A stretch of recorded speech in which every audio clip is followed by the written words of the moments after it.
दिल्ली की भोर थी।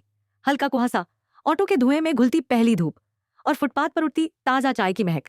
28 साल का रणवीर कंधे पर बैग लटकाए हर सुबह यही सोचता था कि वह बस एक मशीन बन गया है।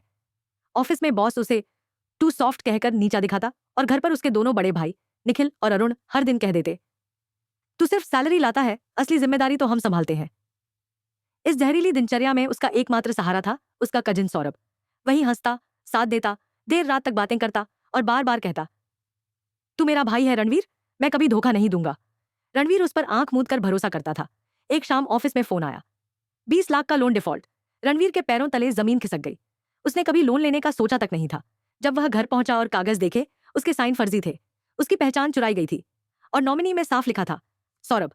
ऊपर से दोनों भाई उसी पर चिल्ला पड़े, तू ही कुछ करता होगा, अब हमें मत फंसा। वह रात रणवीर के लिए खत्म ही नहीं हुई। मोहल्ले की फुसफुसाहटें, ऑफिस का डर, घर वालों का शक, सब मिलकर उसकी सांसें भारी कर रहे थे। लेकिन जब इंसान पूरी तरह अकेला रह जाता है, तभी उसे अपनी असली ताकत याद आती है। रणवीर ने बिना किसी को बताए खुद जांच शुरू की। उसने पुराने चैट्स खंगाले जिनमें कुछ अजीब पैटर्न थे। साइबर मार्केट में पूछताछ की। एक दुकानदार ने उसे देखते ही कहा, कल रात 3 लोग आए थे, लोन वाले कागज की फोटो ले रहे थे। रणवीर का दिल धड़कने लगा। उसने पूछा, कौन थे? दुकानदार ने बताया, तुम्हारे भाई। और सौरभ? उसी पल रणवीर के अंदर कुछ जम गया। जिसे वह अपना सबसे बड़ा सहारा समझता था, उसी ने उसको बेच दिया था। कुछ दिन बाद घर में निखिल की शादी थी। ढोल की आवाज, हल्दी की खुशबू, रोशनियों की गर्माहट, हर कोई हंस रहा था और रणवीर चुपचाप कोने में खड़ा था, जैसे अंदर से सब सुन्न हो चुका हो। फिर अचानक वह मंडप के पास गया और शांत मगर भारी आवाज में बोला, 1 मिनट, सब रुक जाओ। सबकी नजरें उसकी ओर मुड़ गईं। उसने जेब से मुड़े तुड़े कागज निकाले और बोला, यह लोन मेरे नाम पे नहीं, मेरी जिंदगी चुरा कर लिया गया है। उसने सीधे सौरभ की आंखों में देखा और कहा, कॉर्नर की दुकान वाले ने सब देखा, तुम तीनों की प्लानिंग, तुम्हारी हंसी, सब। सौरभ के चेहरे का रंग उड़ गया। दोनों भाई एकदम चुप हो गए। रिश्तेदार पीछे हटते हुए फुसफुसा रहे थे कि इतना बड़ा धोखा अपने ही लोगों ने किया।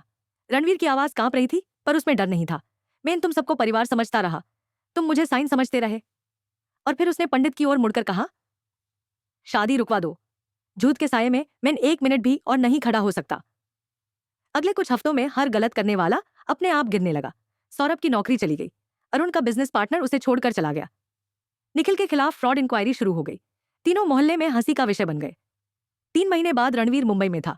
एक 3 फिनटेक कंपनी में एनालिस्ट, लोकल ट्रेन की हवा चेहरे पर लगती हुई, एक छोटा सा एक BHK उसका अपना, और पहली बार उसकी नींद डर से नहीं टूटी। रात को खिड़की से शहर की रोशनियां देखते हुए वह हल्के से मुस्कुराया और बुदबुदाया, जिन्होंने मुझे बेचने की कोशिश की थी, आज उनकी कीमत मेरे